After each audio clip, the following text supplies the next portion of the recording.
very nice good morning to all of you. I am Prasant Anand, present here to describe one dimension array. Basically, what is array?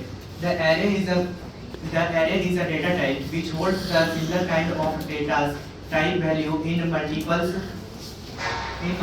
time. One dimensional array is the array which have only single row, but there are multiple columns present. If we see this example, here is a single row and there are basically 7 columns in this array.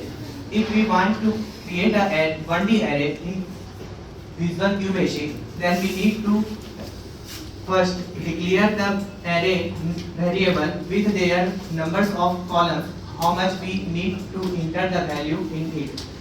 Then we will use here the for loop to loop the indexing of their position of the columns, and we will write here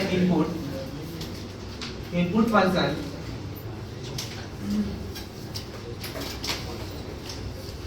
to take input from the user side.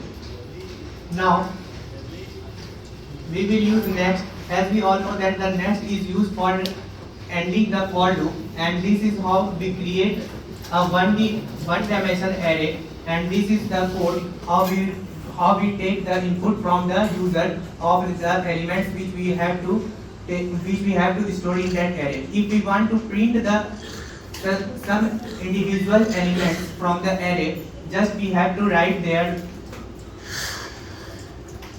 the print function and array name, which is here n, and their index value. Let's take the 25. If we have to print, then we will write here 3, because the 3 is the index position of the 25.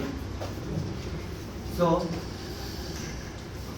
this is how we can access any individual element. Thank you very much. Have a nice day.